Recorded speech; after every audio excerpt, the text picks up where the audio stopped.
Teď čau lidi, dneska si ukážeme tady ty takhle, bo tady ty, Pat Amat,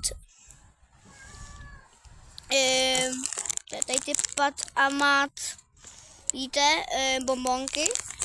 Koupil jsem je v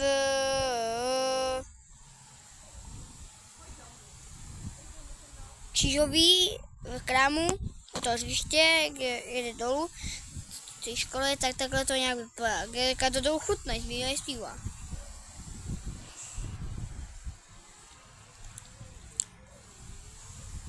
Jsou teda měkký. Když se vidějí, ukáž, jsou měkký. Smážně zájí zmáčknout.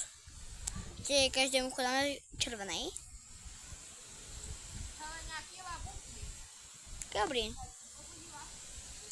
Tak čau. Okay.